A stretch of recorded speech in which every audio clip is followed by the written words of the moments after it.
Okay,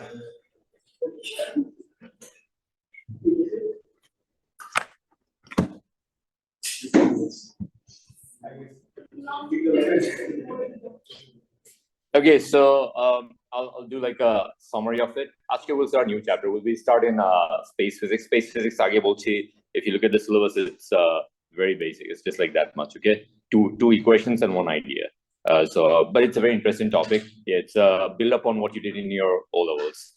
So, anyways, right. So what's PET scan? So PET scanner হচ্ছে stages গুলো এরকম. So you first have something called a particle accelerator. It generates a radioactive tracer. What's a radioactive tracer? It's something that you ingest in your body to detect the metabolism of cells. On a cells কেমনে হচ্ছে they use glucose and other things that you inject in the body. How do they undergo metabolism? And then you see the annihilation and gamma rays coming out, and finally you detect them. So these are the summary of the steps. So let's first start with what a particle accelerator does. So particle accelerator is this device. You release a particle, it goes around very fast, and it reaches speeds that are 99.99% the speed of light, like very close to the speed of light. And then the particle goes at that very high speed, and it goes and hits a target. When it hits a target, the target is a stable atom. But when this particle goes and hits the target, it can make that stable atom unstable. For example, if number generate query is fluorine 18. Okay, Bangladesh, the PET scans they use technetium TC99. It's another element out there. So all of these have one thing in common. What do they emit? Beta plus. Okay, it's a positron they emit. That's the most important part. Now the thing is, things that generally emit beta plus, right, are very long half-life. So a long half-life is bad, because if you inject that in your body, right, the person will have that in the body for a very long time, so it's harmful, right? So we need something that has low half-life, and low half-life we have fluorine 18 and technetium 99, right? So এই দুইটা হচ্ছে generate করা হয়। তারপরে কি করি? So এখানে একটা ভাইল থেকে, ভাইলটার ভিতরে হচ্ছে continuously particles bombard করতে থাকে, and we have fluorine 18 from there. Then we take the fluorine 18, which is actually poisonous. Fluorine gas itself, fluorine, chlorine, bromine, iodine, these on their own are not really good for a person. But we take glucose and attach with them, and it forms this compound here, fluorodeoxyglucose 18. It's basically like a juice. It's a juice. You can drink it. It's actually just glucose with fluorine 18 in it, one small particle of fluorine 18 in it. So this entire thing that you see here is actually consumed by the human body with no problem, because there's glucose in it. But there's a trap. Trap key, the glucose molecules have what attached with it? A fluorine 18. So every glucose structure, you learn glucose in biology or chemistry, right? The structure of glucose, complex carbohydrate. So a complex carbohydrate is structured carbohydrates, hydrocarbons with carbon and hydrogen. At the choto bonded সাথে fluorine attached with it. Fluorine can do that, and that's why every glucose molecule, right, carries a what with it? Fluorine 18. So the body doesn't really have a problem with that. The body takes that fluorine 18 along with the glucose as well, because the body thinks it's glucose. And I think there's glucose, fructose, sucrose, all different types of complex starches out there. এগুলা সবগুলো কিন্তু হচ্ছে different structures of sugar. And ওটার ভিতরে fluorine দিয়ে দিলে it doesn't really make a difference, right? Once you have this drink available, we don't drink it, by the way. So once you have this available, what we do is we inject this in the body. Typically, it inject locally, wherever you want to see what's happening. But you can inject in the veins and go everywhere in your body as well. Usually done for neurodegenerative diseases like Alzheimer's and Parkinson's. Full body to that. There's nerves. And if you have tumors or things like that, you basically inject it into the tumor. How does it work, Khaled? So once you inject this in the tumor, there are lots of what floating around in the tumor, electrons. And you put your fluorine 18 here, which produces a beta plus. So the beta plus from the fluorine and the electron, beta minus, they combine and they annihilate, and they release what in the process? Gamma photons. And these gamma photons are paired. Paired mane hocche they're identical, left and right, up and down. ওই identical particles যখন গিয়ে detector বাড়ি খায়, the detector knows where they came from. But problem কি হয়, one travels a short distance, one travels a further distance. So detector can then pinpoint reverse করে where it came from, and then it can create an image of where the location is. So the gamma photons are coming out like that. Now, once the gamma photons are coming out, they're photons of gamma. It's like one single photon. Obviously, it shouldn't be very detectable. So we have a device called a photomultiplier that amplify for it so that we can see it. And eventually, যেটা আমরা notice করি is this. So let's say this is a tumor here, and you inject this fluorine 18. So fluorine 18 is gone everywhere. It's glucose. Every single cell in your body will consume what? Glucose, sugar. It needs to undergo metabolism, right? It needs to function. So as it takes the glucose, the problem is that certain types of cells will consume glucose very rapidly. And they typically happen to be cancerous cells, right? The ones that are non-benign, the ones that are actually multiplying very rapidly. That's what cancer cells are. They're just on overdrive, right? So দেখবে এই জায়গাটা থেকে তোমার হচ্ছে এই metabolism বেশি হচ্ছে. Metabolism বেশি হওয়া মানে this place is absorbing more fluorine 18 compared to the rest of the parts. Right. So তার জন্য দেখবে এখানে gamma photons খুব তাড়াতাড়ি বের হচ্ছে because the fluorine has been consumed rapidly. However, এটা কেন ইউজ করা হয় PET scanটা, right? Because cancer cells বের করে is one thing.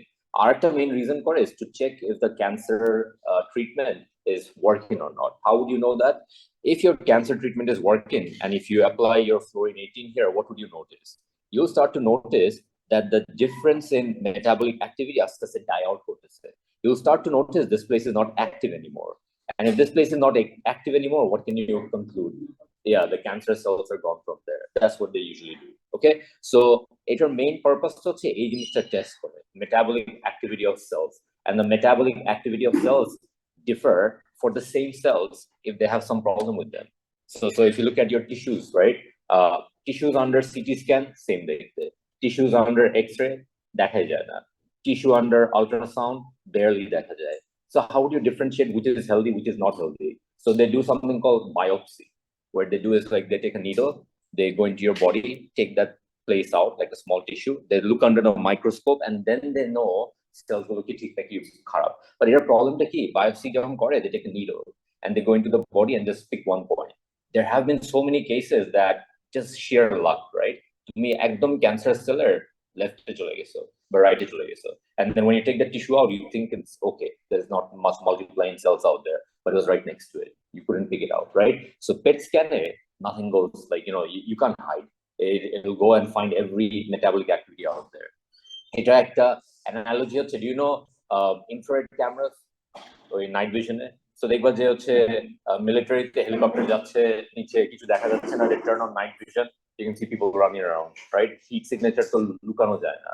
Same thing. Okay, you can't hide from this. So once you put this PET scan on, এই যে এরকম দেখতে হয়. So all these are different metabolism taking place here.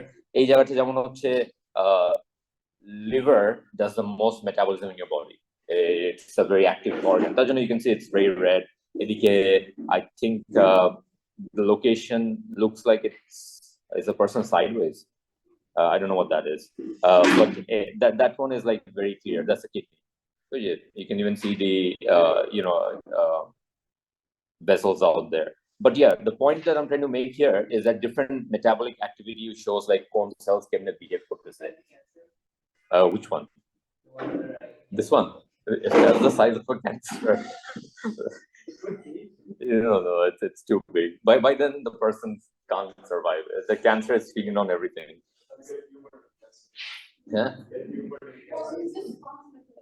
Yeah, it's the food in your stomach. Yeah, stomach metabolism হয় না. That's why stomach টা তো একটু এদিকে থাকে. I think the person is a little tilted. কারণ দেখি মনে হচ্ছে এইদিকে একটু এভারটিভ করা. তার জন্য এই সাইডটা একটু odd দেখা যাচ্ছে. It's basically যেখানে অনেক high metabolism হচ্ছে, and your stomach is the place of the highest metabolism. Heart metabolism ওরকম হয় না, just pumps. Okay, so it's not breaking down glucose. The glucose breakdown happens in organs, other organs, right? Brain হওয়ার কথা, but I'm not sure brain can হয় না এখানে.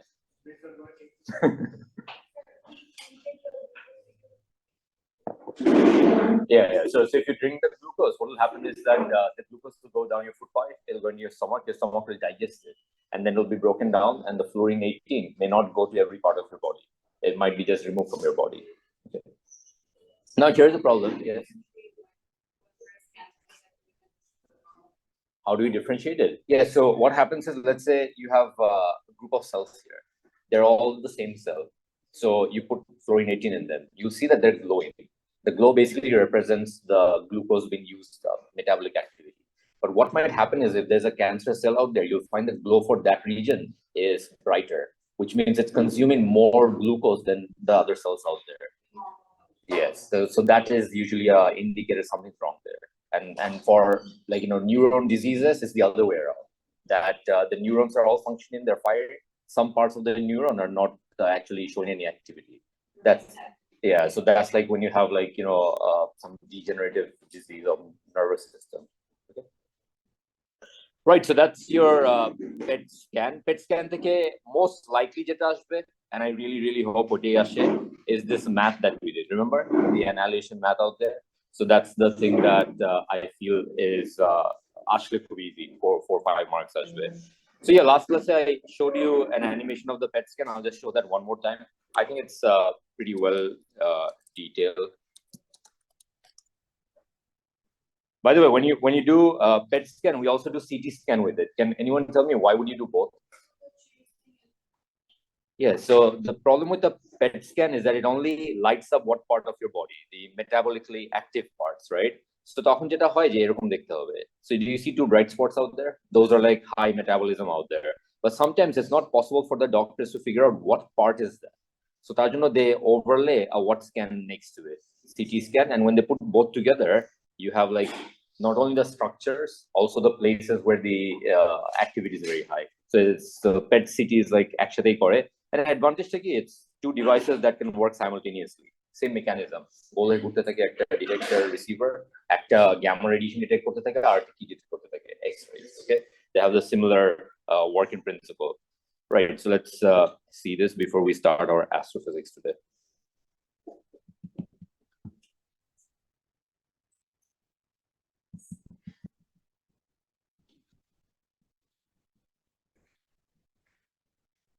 Right, so the device looks like this. A device structure is the same for CT scan, MRI, and PET scan. It's basically that's all it does. Okay, but inside you'll find that this like mechanism is different. In this one, you have your X-ray tube, and that's the X-ray generator, and the other one is the X-ray detector, and this is your fluorine deoxyglucose molecule. So you can see that the right part is your glucose. Left side, what got attached here? A fluorine here, not just any fluorine, fluorine 18, which is actually unstable, and it becomes stable by emitting a what particle? How cool. Oh. Yeah, the fluorine 18 here decays by releasing a what particle? A positron, right? So beta plus, না ঠিক আছে, but যে ওটার জন্য কিছু শোনা যাচ্ছিল না. Anyways, now how is the tumor diagnosis done? So listen carefully. Sound as nahi to dekhe.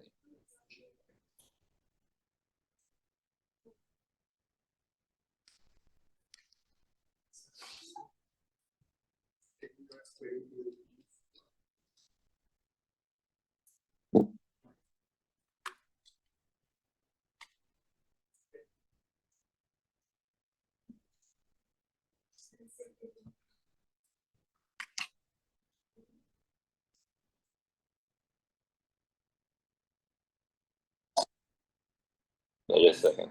এটা পুরোটা দেখা হচ্ছে. It's a good summary.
Just a second.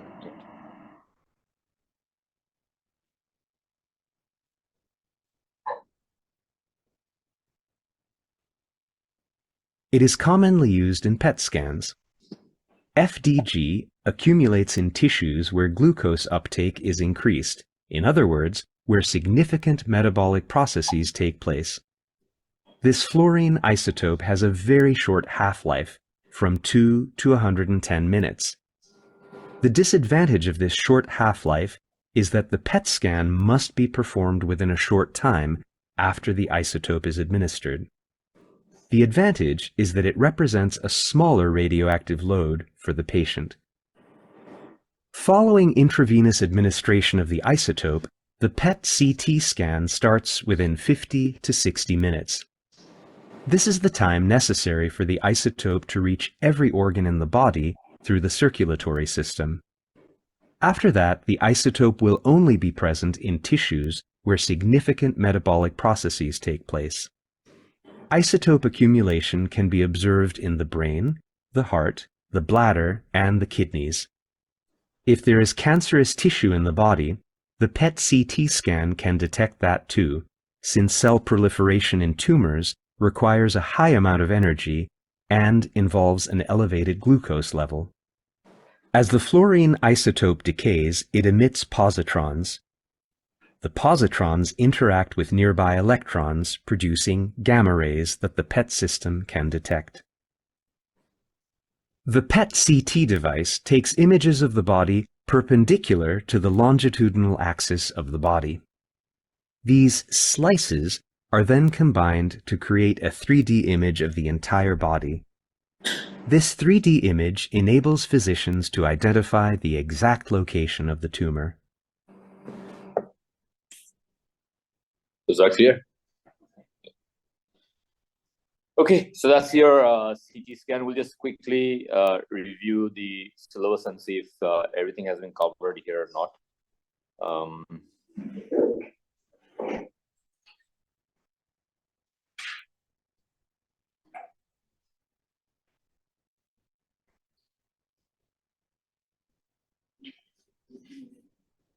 Okay, if there's anything that you don't understand, let me know. Okay, so we'll start with the first one. Understand that a tracer is right. A tracer is a substance containing radioactive nuclei that can be introduced in the body and then absorbed by the tissue being studied. So, give an example of a tracer. What would that be? F18 or fluorodeoxyglucose. Okay, you have to know the name. No, so you have to write the whole thing. Okay, so that's the tracer out there. The tracer has bind with glucose. Why is that so? Yeah, the body accepts it and then starts to metabolize it. Okay, if you randomly just insert it, recall that the tracer decays beta plus and use here, so we have seen that. Understand that annihilation occurs when particles interact with antiparticle and the mass energy and the momentum are conserved in the process. Mass energy kemne hocche? All the mass is taken in and released in the form of what? Energy, which are photons. Why momentum? Like, why is momentum important? I understand momentum conservation is the thing, right? But why is it important? Right? What was it? Momentum is 0. So what's the importance of that? Significance of that? Right, that will happen, right? But why are we concerned about that? Yeah, so what happens is the photons that are released of gamma, right? They come in pairs, and these pairs will have the same amount of what in their momentum, and that's how you can locate the pairs they are. There's a shower of particles coming out, photons. Are they with the same momentum, each of them? No, right? They all have different momentum. But every 2 photons will have what momentum? Same. So there must be definitely another one on which side, the other side. And then you can pinpoint these pair and then make a picture out of it. Okay. So momentum toy partition. No? Explain that the PET scan positron emission emitted by the decay of tracer annihilate when interact with the electrons in the tissue, producing a pair of gamma photons traveling in opposite directions. That's what we just saw. Calculate the energy of the gamma photons. It's HF equals to mc squared. Okay, so that's where it comes from. Understand that the gamma ray photons from annihilation event travel outside the body and can be detected. An image of the tracer concentration in the tissue can be created by processing the arrival times of the gamma photons. That's basically how the image is generated. Okay, Now, few things here not mentioned here. It's actually in the textbook. That's why I'm referring to them. একটা হচ্ছে the production of the tracer. The tracer has a what half-life? Very, very short half-life, right? Why do you want the tracer to have a very short half-life? Yeah, it doesn't stay in your body for long enough. In fact, if a person undergoes PET scan, right, for 72 hours, it's recommended that the person doesn't go around, immunocompromised people. কারণ হচ্ছে ওদের body is still radioactive. Okay, it's not fully released by the body. Technetium 99 এর প্রবলেমটা হয়, fluorine 18 এর প্রবলেমটা একটু কম হয়. Fluorine 18 compromised. It means your immune system is very weak. Right. So that's one thing, right? Arta because it's a very short half-life, right? You need to create the sample, that radioactive sample, right when you want to do the treatment. Because if you make it long before, wouldn't it just decay and disappear very quickly? And that's what the challenge is. Because the technetium 99, fluorine 18, like you create problematic. And to create them, you need a what? A particle accelerator. So that's where the cost and the difficulty in the PET scan is associated with. Because number one, you have to create the sample in the hospital. And number two, it's particle accelerator is very expensive, right? So yeah, that's the drawback out there. That's mainly the biggest drawback. And of course, you're using gamma radiation here. Can you tell me why gamma radiation, which was previously considered to be harmful for you, is now not considered to be harmful? Very good. So we're producing photons of it, and the photons are so energetic they actually pass through your body. Barely any is absorbed. The problem that causes gamma radiation to be harmful is what? Them being absorbed. And when are they usually absorbed? Yes, when they come naturally from a rock decay. Let's say uranium decay, so it can take a gamma photon, low energy. Very high energy. These are coming from what process? Annihilation. And যেগুলো আমরা আগে gamma photons শিখে আসছি from radioactive decay, where do they come from? Right, the typical radioactive decay, like alpha decay হলো সাথে একটু gamma বের হলো. These are very low values, which are harmful because the body will absorb them and the cells will use it to change their genetic makeup. Okay, so yeah, that's your PET scan. আজকে আমরা space physics start করব. Yeah, so it's this. It's not complicated. So essentially, you use the mass of your particles to find the energy that's available, and that energy available, then you reverse it to find the frequency it generates. Only thing you have to be careful about, these are the steps, okay, 4 steps. The only thing you have to be careful about is that the energy that's available is for both photons. So if you want to find the frequency of one photon, you have to actually divide it by 2. That's the only catch here. Something else also, is just the mass turning into the energy of the photons, is something else also involved. Yeah, the K. Just a example is Shilona. So in practice, when 2 photons, like an electron and a positron collide, what do they have with them as well? K, which will also become what eventually? The energy of the photons. So later on, you can just plus T half mv squared. Okay, just we have some questions. I think a question as past paper will be doing those. Any other question? Okay, so I've given like the common questions that are possible. We will be doing past paper. Some of these will show up out there. Okay, so yeah, that's your PET scan. Sir, what's the sequence of the tracer being absorbed?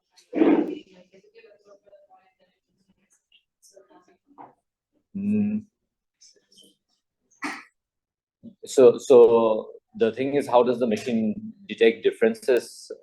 The idea is that you take the glucose in, right? And every part of the body will absorb glucose. But the ones that are more active, right, require more glucose, they'll absorb and they'll use it more. So those places will have more glucose in it. So when the gamma photons are coming out, right, the detector keeps detecting them. After a while, you start to notice the whole body dims down because the glucose has been used by most of the parts. Certain cells which are very active has absorbed too much glucose and they will keep glowing later on. Those are the places that are usually a problem because the whole body should have a uniform glucose usage. The places that are not using them uniformly are usually considered to be a problem. It could be either they turn dim too quickly or they turn dim much later. That's usually the problem. So like they absorb it and then the positron is like. Right, because once they absorb it, these tissues have electrons in them. Those electrons and positrons interact, and that's when the gamma photon comes out. Okay, let's start astrophysics. So it's a very small topic, I've said before, but it's a very small topic. Listen carefully. If you remember your O-level stuff, so O-levels astrophysics chilo, ওটা যদি rough recollection হলে হবে. If you remember bare some of it, then it's not going to be a problem because it starts from there. Syllabus এভাবে design করা that এখানে কিন্তু হচ্ছে we are just continuing from your O-levels. If I did the O-level syllabus and continued with this, it'll feel like it's all in a sequence. Okay, so we'll continue from that part. O-levels, so just quick reminder দিয়ে রাখি, last part of your O-levels astrophysics তোমাদের ছিল, right? Astrophysics in O-levels. I think you're the first class to have it. Yeah, so last day you had the formation of stars, how red giants, and there's the two cycles out there. One causes the black hole, the other causes the planetary nebula, right? Supernova. And then do you remember that there was this thing about the expansion of the universe, and that there's this cosmic redshift?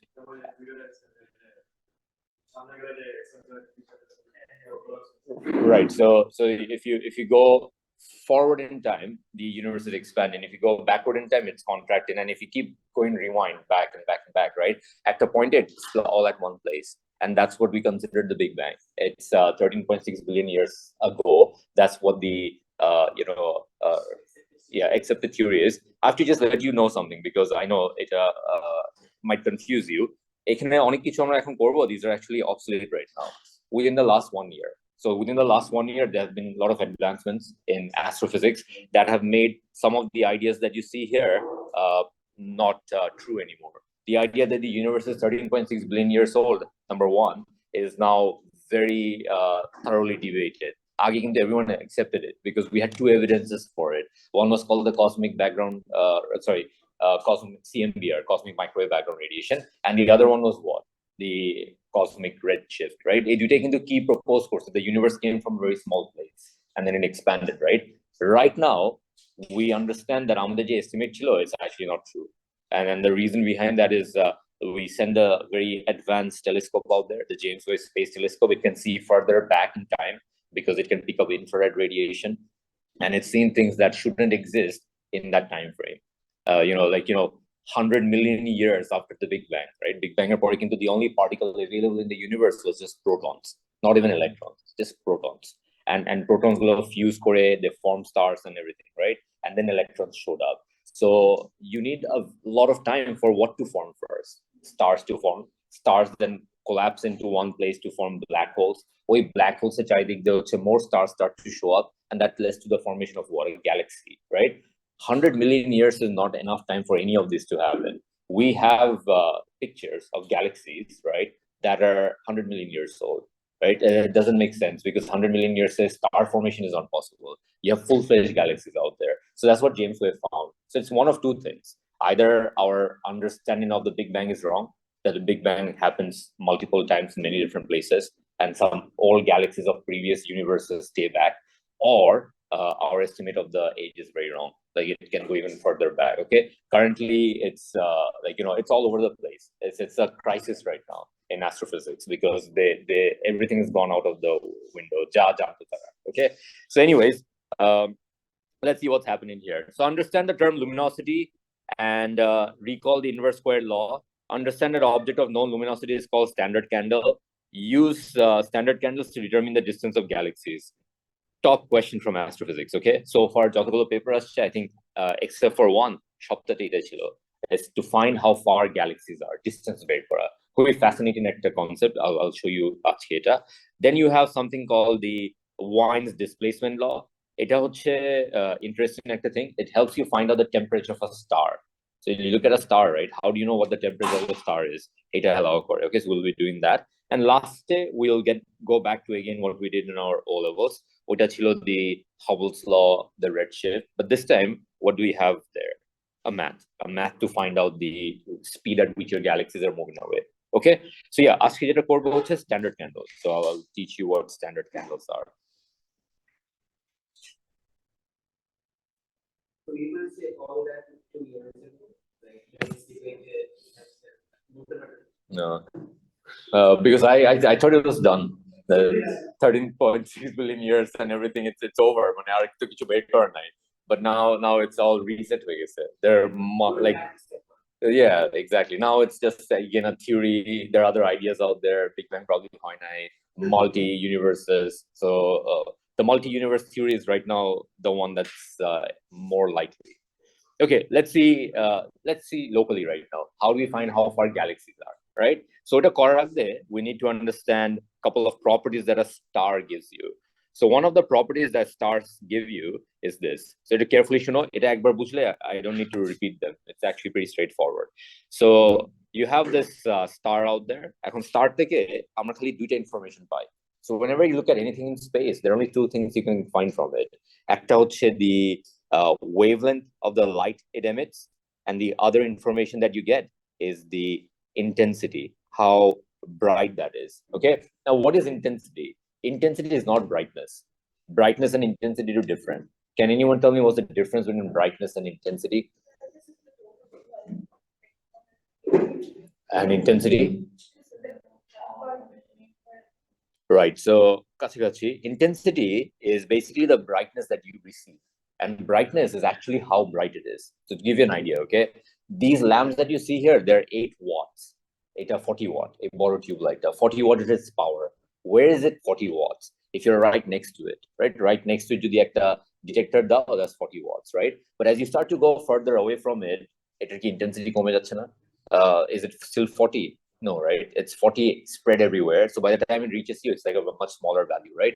So we did this in AS. There was something called the intensity flux radiation, right? So what was the equation for intensity?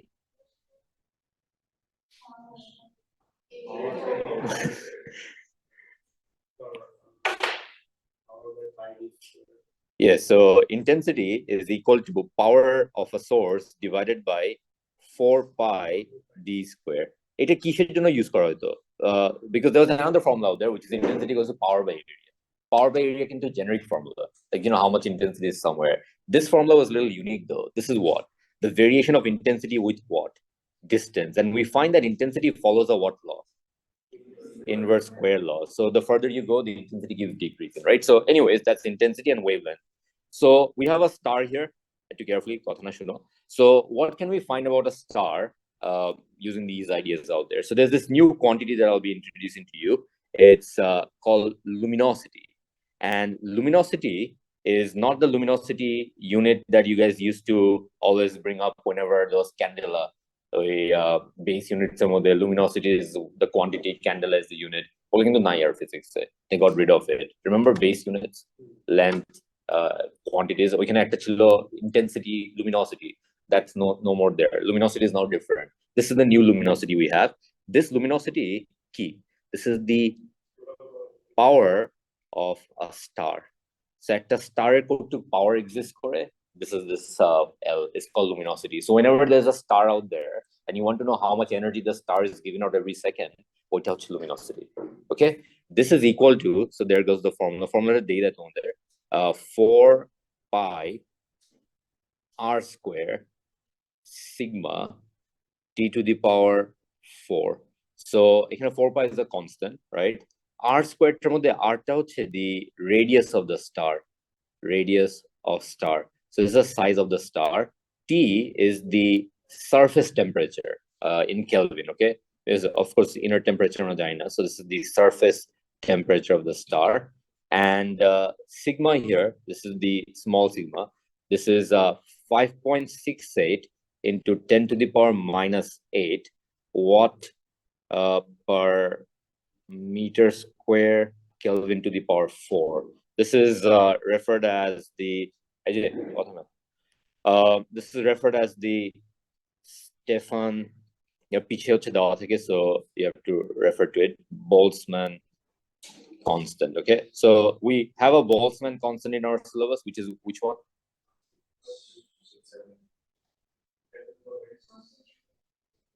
Minus 23. Very good. That's the Boltzmann constant. Which topic? Ideal gases. Okay, this is the which equation has it? 3/2 kT equals to half mv square. That k is 1. It's basically molar gas constant divided by what? Avogadro's constant, right? 8.31 divided by 6.023 into 10 to the power 23. ওটা পড়লে আসে। Anyways, this equation that you see here is what? It's the luminosity of a star. What does that mean? It tells you how bright your stars are supposed to be. Clear about that? So now if I want to know how much power a star is given out, what are the two things I need to know about the star? Yeah, I need to know the surface temperature, ওটা কেমনে বের করতে আমরা শিখবো, and I need to know the size of the star, the radius of the star. So if I know these two things, I can actually find the luminosity of any star out there. But there's a catch out there. Catchটা হচ্ছে, can I use this equation for, let's say, a lamp? Why not? একটা ধরো perfectly circular, spherical একটা lamp আছে আমার কাছে. I know its surface area, I know the radius, I know the temperature. Why wouldn't this work?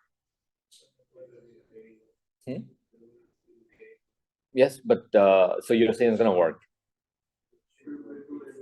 Luminosity low মানে কি? আমার ল্যাম্পের luminosity 100 watt. 100 watt একটা number. It's not very low for lamp. Acha, okay. So couple of things. একটা তো হচ্ছে it has to be a perfect sphere. It's called a point source. We don't really have a point source. Point source মানে it's a source that produces light that goes evenly in one direction, every direction out there. Okay. Now বানানো যায়. You can artificially make a point source like an LED নিয়ে করা যায়. But the thing is, তাও হবে না, because this equation is only valid for objects that are referred as sphere. There is a category of thermodynamic objects out there. এটা আমরা আরেকটা জায়গায় দেখব একটু পরে. It's called a black body radiator. So what's a black body radiator? It's a hypothetical object that has what efficiency in emission? 100%. If an object can emit all its radiation out, all its energy out, 100% of it, it's termed a black body radiator. And only if you have that object, this equation works. Now you might wonder, actually there's nothing like that in the universe, right? But stars are the closest to it. You know, when you have a star, the star's temperature is 5,000, 6,000 Kelvin. What's the surrounding atmosphere of the star? It's vacuum of space, right? What's the temperature? Do you know what's the temperature of our universe, average temperature? Absolute zero. No. Absolute zero, the universe is dead. Yes, actually very close. 3 Kelvin. So 3 Kelvin is the temperature of our universe. So you go to a random place in our universe, hold a thermometer, absolute zero again. What does it show? 3 Kelvin. Pura zero, how possible? The universe has a lot of radiation in it, right? So here's the deal. You have your star that's 5,000, 6,000 degrees Celsius, and its surrounding is what temperature? 3 Kelvin, right? Do you remember how energy is released due to something called the temperature gradient? Higher temperature to lower temperature. So the star is 5,000 and it wants to lose its energy and become what temperature? 3 Kelvin. In theory, doesn't it need to then lose all its energy? And that's the reason why stars can be considered to be a what radiator? A black body radiator, because it's radiating out what all its energy out there. And eventually you have a star that shows up with the same property. Remember white dwarfs? White dwarfs were these bright hot objects that were the remnants of a dead star, the core of a star. Those are like, 10,000, 40,000 degrees Celsius. ওগুলাও কিন্তু হচ্ছে black body radiators. They're radiating out all their energy, and one day what will happen? They'll just completely shut down, right? Anyways, this is the formula. A sphere, any sphere. Oh, because it's not giving out all its energy. If you have a LED, let's say in this room right now, the LED's temperature is 40 degrees Celsius. The room temperature is 20 degrees Celsius. It will go down to what temperature? 20. That's not losing all its energy. In vacuum, it's a black body radiator. Yes, Bolo? Yeah. So you can actually create a black body radiator by placing it in a vacuum. And we get questions like this in Edexcel, that somebody created a vacuum in the lab and he puts a hot metal sphere inside it and it tries out this equation. It works because vacuum there's nothing to take the heat out. The only way heat is given out is through what process? Radiation. And all of it is given out because surrounding temperature take a low রাখতে হচ্ছে. Vacuum কিন্তু more important now. What's more important? The temperature has to be very low. Okay. Right. So why is it important for us? Like, একটা স্টারের power জেনে কি লাভ আমাদের? So let me tell you what the advantage is. So let's say you look into the night sky and you see a star out there. What is the size of the star or how far the star is? এগুলা কিন্তু হচ্ছে বলা যায় না। কেন বলা যায় আমি একটু এক্সপ্লেন করি। Okay, a very common sense related একটা topic. So it's a night sky. and you're looking at a star out there. So that's the star. And a starta is glowing brightly like that. So it's like our sun. Our sun has a yellowish hue to it, right? Now there's another star nearby, and it looks like this. It's a red dot like that, and এরকম দেখতে. So it's basically little reddish, right? And then you have another star out there, যেটা হচ্ছে একটু bluish in color. Okay, so that's another star out there. Can you tell me, out of these three stars, right, which one is the biggest? Yeah, we can't say. We can't say why. Because it could be that this star that you see here is actually Betelgeuse, the biggest red giant in our visible night sky. So night sky mode, if you look at stars out there, there's this one star, very bright reddish color. It's actually a red giant, right? So oita eto boro howar kotha, but it looks what to us? Like really small. Keno? It's very far away, right? So the problem here is that we can't say like looking at a star if it's near or far away, because size টা হচ্ছে আর brightness টা দুইটাই vary করে. So can you tell me, as your star is going further and further away, what changes for the star from our point of view? The brightness or the intensity? মানে the luminosity or the intensity, sorry. Yeah, so luminosity কি থাকবে? Same, but the further and further we are, কি হচ্ছে আমার কি কমে যাচ্ছে? Intensity. So on Earth, you look at the intensity, barely visible, and you think stars are not very bright. But you have to understand, these are like 500 light year away at the star. Ota light still তোমাকে reach করে. Can you imagine how bright it must be? 500 light years away. When the light from there takes 500 years to reach you, and still it makes it to you. It must have a lot of energy out there, right? So these are extremely bright things in space. And what formula is used to find the intensity on Earth? Intensity equals to what? Yeah, power divided by 4 pi d square. And intensity হচ্ছে তাহলে Earth এ measure করা যায়, and power টা কি হবে? Luminosity, right? Divided by 4 pi d square. And now we have something interesting here. There's a possibility we can find the watt of this star, the distance. If I know what here, the intensity can measure kora jay for a star? Like there's a star in the night sky, you want to know its intensity, how do you find it? No, formula then, like a device, how do you measure it? Telescopes. So to the modern day telescopes, right, you point it at a star, it picks up the intensity of the light it's receiving. It's a light sensor. Modern day telescope কিন্তু হচ্ছে pixel wise pixel value measure করে. So this is intensity. Where, how do you find it? Using devices on Earth. So এটা measure করা possible. Now এখানে একটা লুপে আটকে গেলাম আমরা. To know the distance, we need to know the watt of a star. To know the luminosity, what do we need to know? Right, for that you need to know the distance. So এখানে আটকে পড়ি আমরা এই ইকুয়েশনে এসে, this is the like I would say bottleneck here. আটকে পড়ছে, dead end. কেন?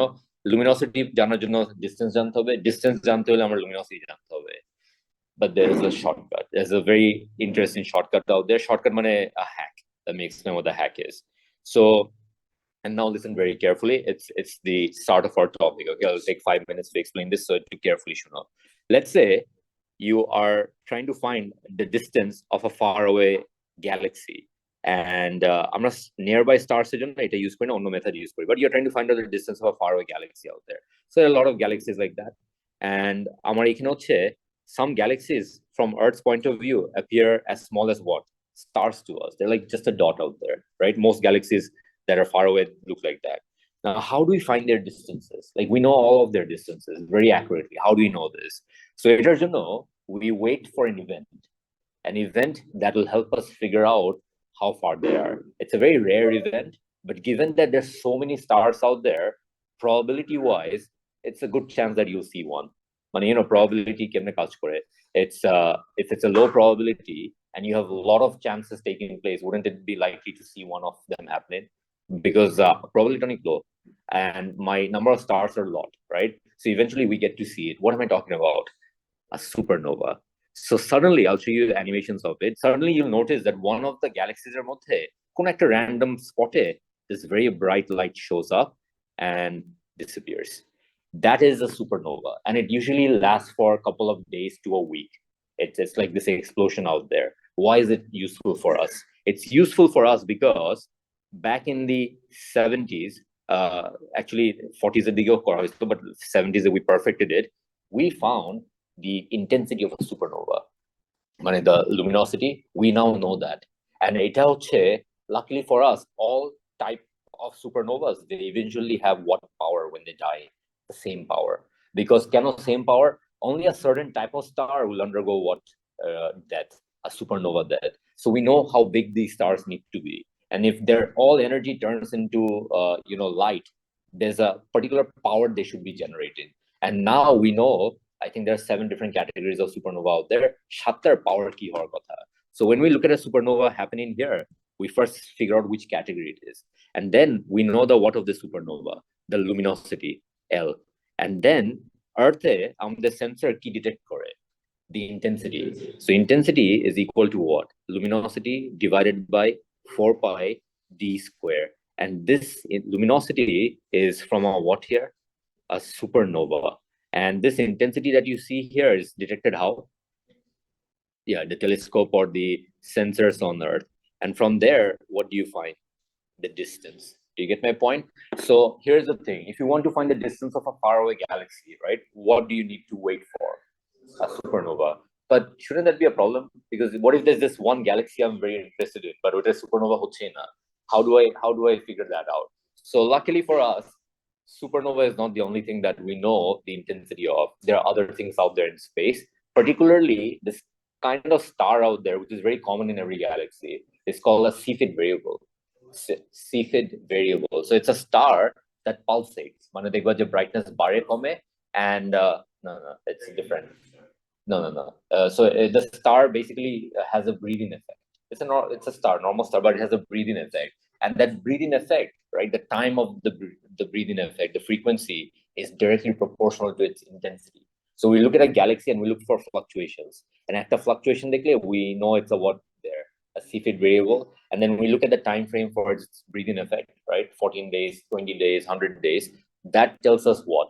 The intensity. So instead of waiting for a supernova, we actually look for Cepheid variables now, which are much common.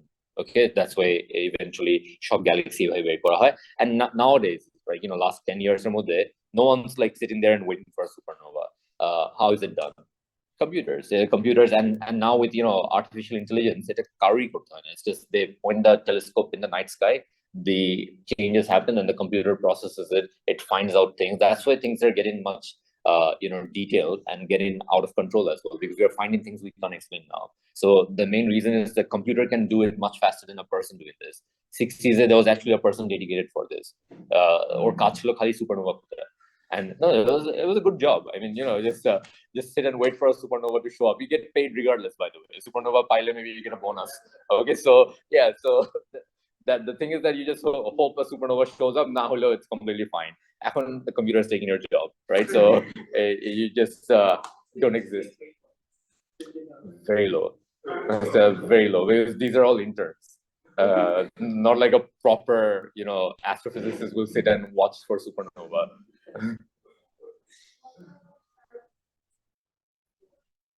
What kind of stars become a supernova? Don't become a supernova? Almost all. So supernova is not a very common thing. Supernovas can only happen when a star goes through cycle 2, where it becomes something called a red supergiant. And then it becomes so big that its gravity can't take it anymore, and the whole star collapses upon itself. And then the supernova happens, which is like a very rare occurrence. In our Milky Way, right now, we just have one star that we know might go supernova. It's Betelgeuse. It's this very large red giant. We believe it's already gone supernova, because there are 500 light years away, like roughly that time. So if it went supernova right now, we'll know about it when? 500 years later, right? So unfortunate. So anyways, they say that it's very imminent. Any moment with any moment in astronomical scale is 100,000 years from the end time. Okay, so yeah, it probably has or has not. It'll be the second brightest thing in the sky after the sun. Okay, brighter than the moon, less dim than the sun. Yeah. It's kind of obvious. Maybe not the way we think.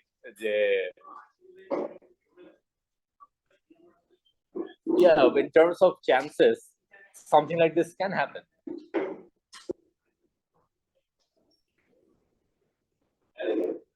That grain of sand on Earth, right? And those galaxies have trillions of stars.